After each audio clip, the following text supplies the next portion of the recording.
Hello everybody, here's a fun thought. If aliens exist, then they're probably gamers. Stick with me and let's explore this. This idea came from a conversation between Jordan Peterson and David Kipping about advanced civilizations.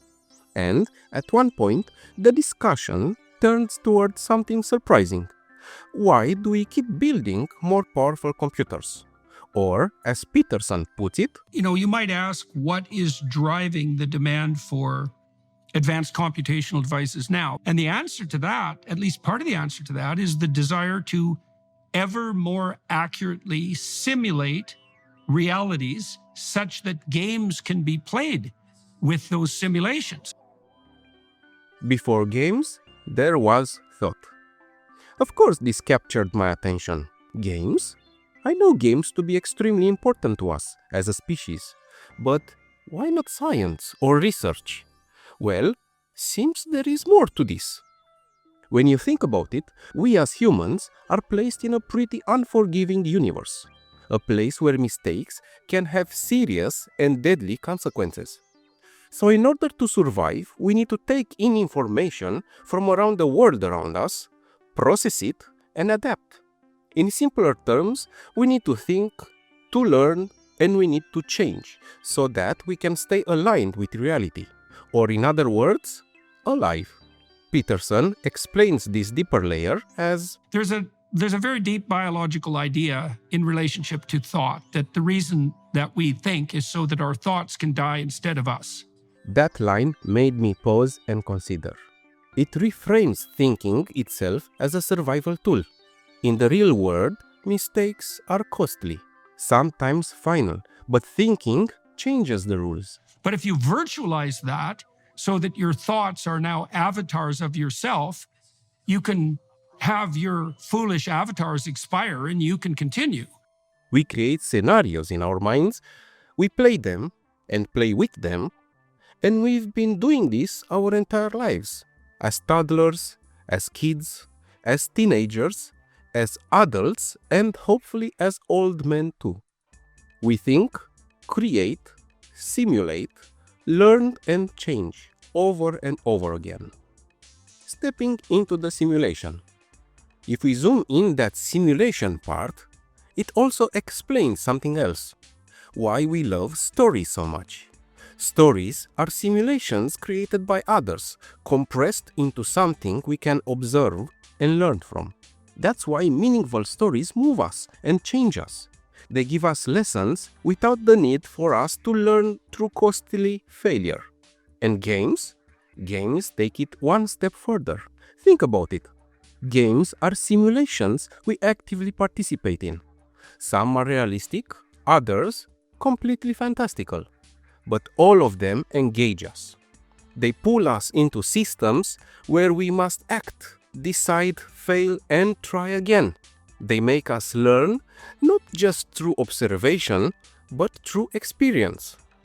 Take Dark Souls, a world where every mistake matters, where you don't have tutorials and in-game guiding arrows. Progress being earned through failure and learning. It's a system that teaches resilience, patience, and persistence.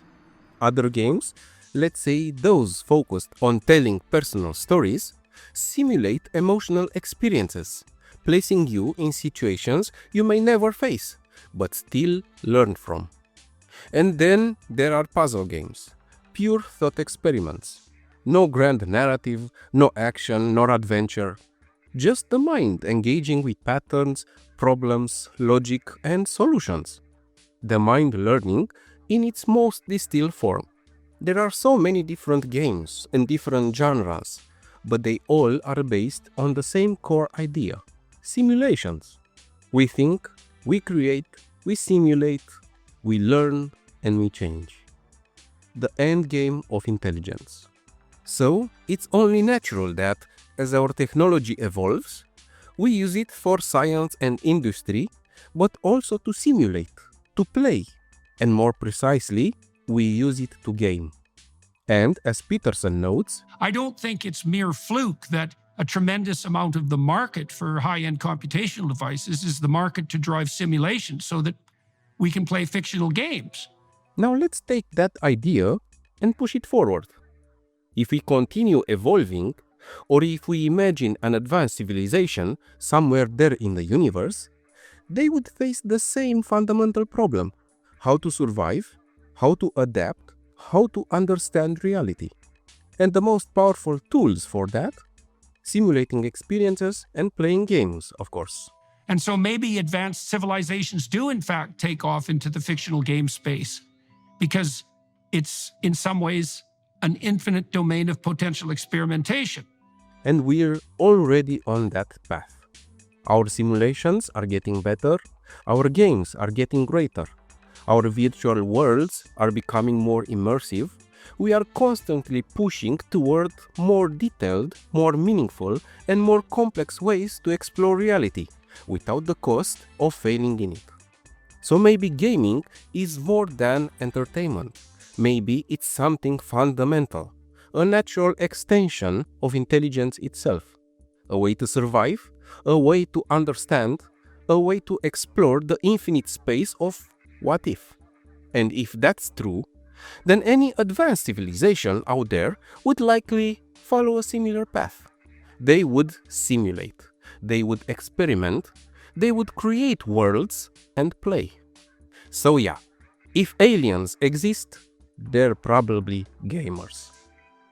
Hope you enjoyed this little thought experiment, or simulation if you prefer. A trip into my mind that started with a fun idea. So what do you think? What games would aliens simulate? What games should the Area 51 guys give to their aliens to experience? Let me know down in the comments. And thank you for listening.